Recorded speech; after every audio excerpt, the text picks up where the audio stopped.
Line and wash is a beloved technique where you sketch in ink, usually, and fill loosely with watercolor. It's basically like creating your own coloring book page and then filling it in with watercolor. And that's all well and really good, but so not what today's video is about. Let me introduce you to what I call pencil and wash. Oh, I know, super creative name. And beyond this technique being really freaking cool and giving some stunner results, it is, in my opinion, the best way to improve your drawing skills quickly and with minimal stress. If you're new here, let me say this. I talk about being kind to ourselves on this art journey a lot. And what goes along with that is choosing more forgiving ways to improve and grow along the way. All right, the best supplies for what we're gonna do today, this pencil and wash. Number one, hot press watercolor paper, which is basically a smooth finish watercolor paper. Number two, a softer pencil, so an HB or a 2B. And honestly, in the beginning of this process, the less sharp that pencil is, the better. I'm gonna be using a 2B.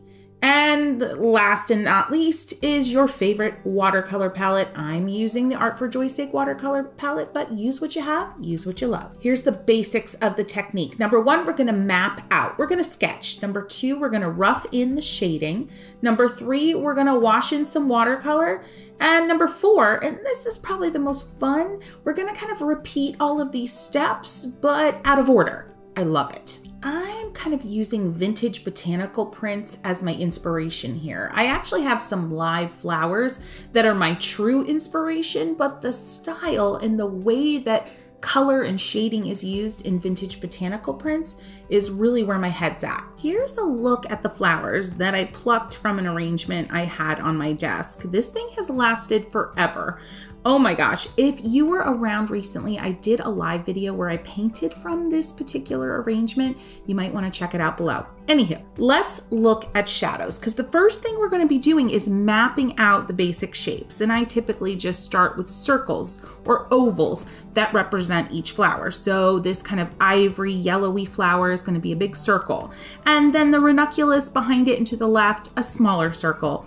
And then this Lisianthus bud is going to be an elongated oval. Those are your basic shapes. But soon enough, you're going to have to start thinking about where to place shadow, and you're going to do that with your pencil.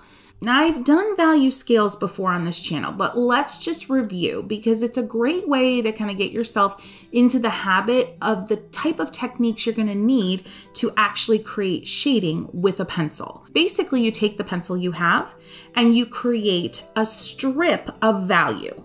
Value is how light or dark something is, and you start to create a series of shades from very lightest to the very darkest that you can make from one pencil. So go ahead, give it a try. It's a great warm-up for what's coming next. Here's the fast and loose approach to where to put shadows. I don't really want you to worry about where's the light coming from, and no. I want you to just look at where petals overlap and where areas of a flower are sunken in and where areas of a flower are up higher. Where petals overlap, you're going to see darker shadows. That's a great indicator of where you can press a little harder with your pencil to get a darker area. If an area of a flower, for example, the ivory flower, is sunken down in the middle, that general area is going to be darker than the parts of the flower or the petals that are higher up and are getting hit by more light. And just a little reminder, as you're creating shadows with your pencil, slow and steady with an even, very light pressure wins the race. What do I mean by that? If you apply heavy pressure from your hand to your pencil and therefore on your page, you're going to get almost indentations in your watercolor paper, and that's not what you want. You almost want your pencil to hover just above the paper. Obviously not just above the paper. You need to touch the paper to make a mark, but you want to attempt to get the least amount of pressure from your pencil onto the paper and just scratch and scrub back and forth in different shapes and different angles to get the effect you're after. And then slowly increase your pressure, build up layers of pencil marks to indicate those areas that have shadow or are darker. So we've mapped out our shapes. We even started experimenting with a little bit of shading. And we're gonna continue on here, friends, and just kind of see what happens. You'll see that I'm already going back and forth between shading and back to sketching or mapping out basic shapes. Now, as you continue on, you may want to, remember, increase your pressure slowly and gradually to create those darker areas where two petals overlap or where two parts of the flower meet. And this is why a softer pencil, a 2B, an HB, even a 6B could work here if you kept it a little sharper, because you want that softness. Lighter pencils like H's and all that kind of jazz, you're going to end up creating scratchy textures that you're not really after when you're trying to create a smooth shaded effect. Now, I talked earlier about being kind to yourself in this journey, and I mentioned that part of being kind to yourself is choosing techniques that are forgiving. So let's talk about why the mapping out and the shading technique in this style of pencil and wash are so forgiving. You're kind of sculpting with your pencil. Let me explain. When you're sculpting from clay, if you've never done it, you're basically taking away clay and then adding clay back in at different times during the process. With this technique, one mark that you make in the beginning doesn't have to stay that way forever until the end of your painting. Let me explain a little further. With this particular technique, you're using pencil and then watercolor, and then pencil again, maybe a little eraser, and then watercolor. You can literally sculpt out, edit, refine, reform the shape, add, subtract, and do it all over again until you've kind of become familiar with the subject matter that you're trying to capture in the first place. I don't find line and wash to be nearly as forgiving because the lines you're making are with ink. And so erasing isn't really a thing. So yeah, the forgiving nature of the pencil with the washes of watercolor just blows me away every time. And when you get into that back and forth, repeat, add to, take away, erase, wash, all of that, when you get into that, it's also incredibly meditative and cathartic. You get lost in a world where all that matters are petals that overlap and leaves that curl, and it is so incredibly relaxing. Now we're about to get into the wash technique, the third technique in this series of 4. And it is also very forgiving in the way that I am using watercolor here. So back to the vintage botanical prints. Those artists tended to use a lot of layers of softer or muted colors, or a lot of layers that ultimately built up to more intense or saturated colors. But the idea was that there was a certain subtlety at every step of the way. And so I am going after that subtlety today. Hot press watercolor paper isn't a big fan of big watercolor washes, larger areas of washes. It kind of gets temperamental, but it works here because the areas that I'm going to be washing in with watercolor are small. I'm going in with my 1/4-inch dagger. I've got some creamy yellow, basically the fluorescent yellow on my palette, mixed with a little bit of peach and a lot of water. And I am just washing in those colors.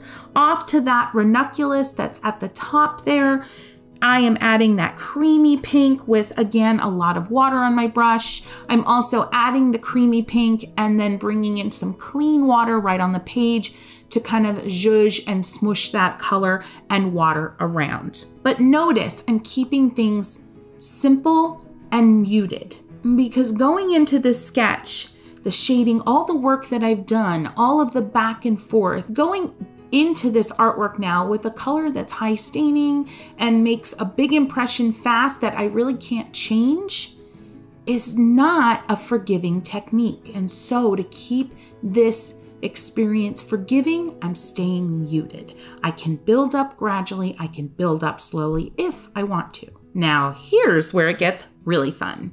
This is the repeat part of the process, where you basically go in and repeat any of the previous 3 steps in any way you want. So yes, you can go back in at this point and map out more shapes, refine more shapes, add more shading, notch in some darker areas where that favorite petal meets another petal that you love so much and you just want to exaggerate how they intersect one another. This is your time to really dig in and just enjoy the process, because I'll be honest, it's going to be really hard to screw things up at this point. If you've gotten to this point and you're pretty happy with your shapes and the way things are looking overall, you're just exemplifying, exaggerating the things about your sketch so far that you love. It's really hard to mess that up.